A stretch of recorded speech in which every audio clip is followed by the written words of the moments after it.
Salutare la toți! Astăzi vreau să deschid ce mi-a comandat mama de pe EMAG. Acum să începem cu primul plic. Să vedem mai exact ce e în el. Chiar sunt foarte curioasă.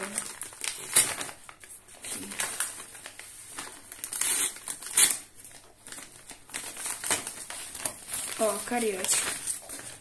Avem aici un set foarte frumos de carioci. Așa cum am promis, și avem bule.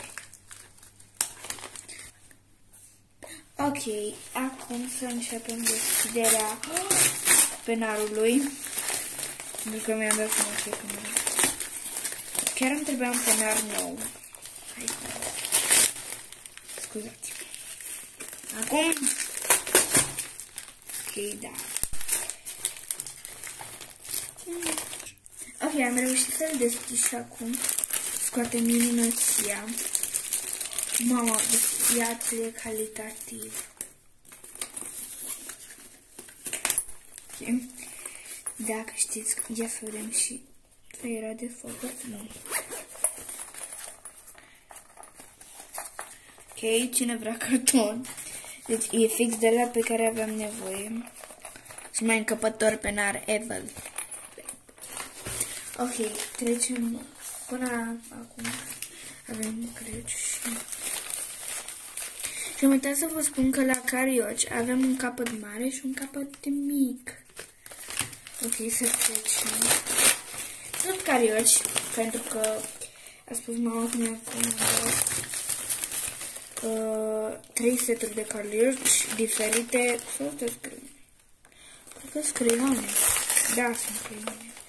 De la EMAG. Mă scuzați pentru toată gălăgia pe care o facem. Vă fac. Și asta.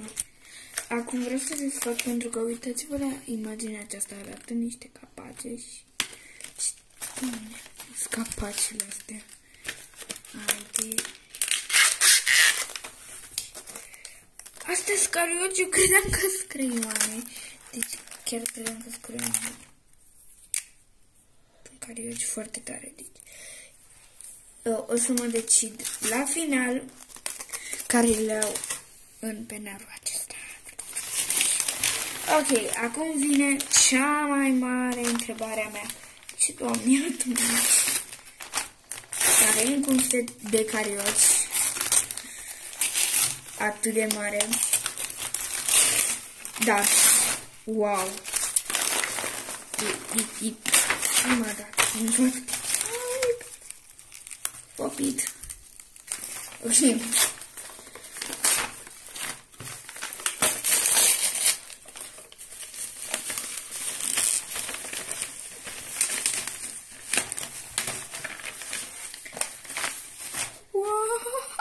Uitați și câte culori avem aici. 5. Chiar nu. Ok, acum să vă arăt tot ce am deschis. Am făcut una mă rog, aici avem primele carioci care le-am deschis. Dar nu le deschis. Aici avem al treilea carioci. Mă rog. Și aici avem penarul. Frumos. Frumos, chic. Cum mi l-a... Ok, cam atât. Mama a comandat toate aceste lucruri, mai exact 4, de pe EMAG și au venit super repede. Ieri le-am comandat și azi au venit. Și cam atât a fost vlogul de astăzi. Uitați să apăsați pe butonul de like și pe subscribe. Pa!